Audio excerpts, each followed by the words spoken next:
一つ技をですね、教えていただきたいんですけれども、今日はどの技をご披露していただけますでしょうか。飛び込みごてです。そうですね。じゃあ実際に一回やってみていただけますでしょうか。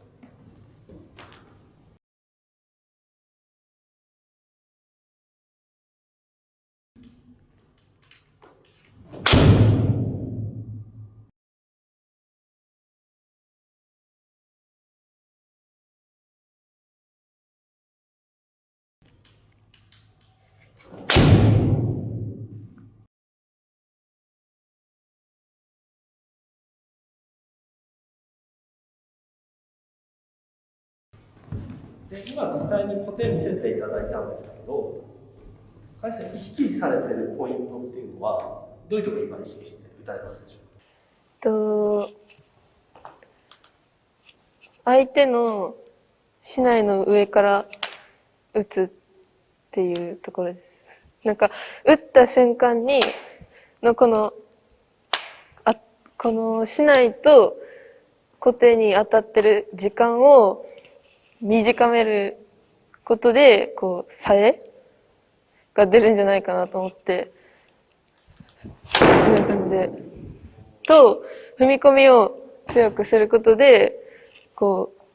打突のインパクトをつけるように意識してます。今一つ目のポイントをちょっともう一回教えてもらってもいいですか。竹刀に触ってる面を打つときもこうやっぱ中心から行くじゃないですか。で、コテを打つときに竹刀から大きく離して打つと面とコテの違いがバレてしまうから、で自分は結構面が苦手なんで、ギリギリまで面に見せてコテに変えるっていう、コテの移動に変化させるっていうのを意識するために、ギリギリまで中心に入って打つっていう風にしてます。じゃあ直前までは本当面と同じ軌道というか。そうですね。あんまりここから大きく外したりとかせずに打ってます。で、実際どういった相手に対してこの飛び込みごてっていうのはいけるなというか当たりそうだなっていうふうに思われて使ってらっしゃるんでしょうか。なんかあんまりそういうの考えてないんですけど、構えががっちりしてる人に対してやっぱ面が苦手だからバーンっていけないから、相手の構えを崩すっていう意味でもやっぱ一本にならなくてもここに触られると相手からしたら構えが崩れちゃうとか嫌じゃないですか。ここにあんまり触られるって構えが崩れるのも目的として結構手元を攻めるようにしてます。じゃあ手元が強くてあまり上がらないような相手でも結構固定を攻めていってそこから崩していく。そうです。ここから上からの固定だけじゃなくても例えばここを攻めてて相手がもう嫌になって上げたところに次は回してとか下からとかいうふうに固定だけでもいろんな種類を使って崩していくみたいな感じです。そこで固定を結構嫌がって開いて避ける選手もいると思うんですけど、そこの面とかじゃなくてそれでも固定をいく感じなんですか。キャンプのはい、結構もう相手が避けてるとこでも当てに行く練習もしてて、避けてたら横打つし、結構もう固定隠されてたら下から固定行く風に見せて面とか、固定を中心にして他の技に変えていくっていう感じです。なるほはい。ど。でその固定をまず自分の得意技としてどんどん磨いていって、でそこからどういうふうに相手が崩れるかによって打ち方を、打つ技も含めて変えていって、そんなイメージですね。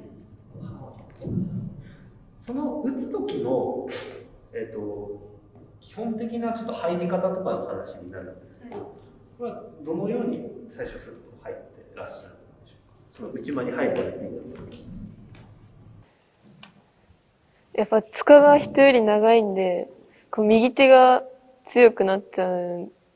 ですけど、もう塚が長いのは仕方ないんで、もうずっとこの右手、なんですかね。多分こう押さえてると思います。こう、はい。こう押さえながら入って、例えば押さえてコテとかだったら、そのままって打つし、こう、塚が長いと右手に力入っちゃうから、こう逆にこうやって押さえてて、裏からとかも使えるから、結構表を攻めて打ったり、表攻めて相手が返してくるんだとそこを打ったりとか、ほとんど表からの攻めで入ってます。はい。下から打つ時っていうのもあるんですか？下からというか、裏からっていうんですあります。結構あるよね。結構あると思います。相手がこう結構後ろ重心っていうか、こっちがこう攻め勝ってる時にはもう、こう、相手から相手面とかあんまり打たれる心配がない時に、こう追い込んでから、みたいなこう、下からとか裏からとか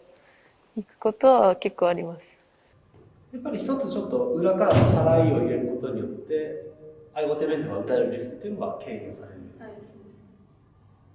です。どれぐらいの強さで払うんですか？軽く触るぐらいですか？その打つ前、払い。いやもう、結構自分はもう試合は無難に行きたい方なんで、もう相手を結構しっかり崩してから打ちたいから、結構人よりは払ってる方だと思います。はい、もう体から外れるぐらい払って打ってます。相手の竹刀が払った時に、こう体の幅よりも外に出てるぐらい払って打つようにして。払いの時は一歩入ってでもう一歩踏み込むって感じですね。払いの時は踏み込んでないですね。払いの時は踏み込んでないですね。この右足を上げながら一歩で行く感じです。はい。さっきおっしゃってたその足の突きでっていう話があったんですけど、結構その一本になる要素としてその足の突きの大きさとかもあると思うんですけど、この辺り意識されてるポイントとかってございますか？例えばうちの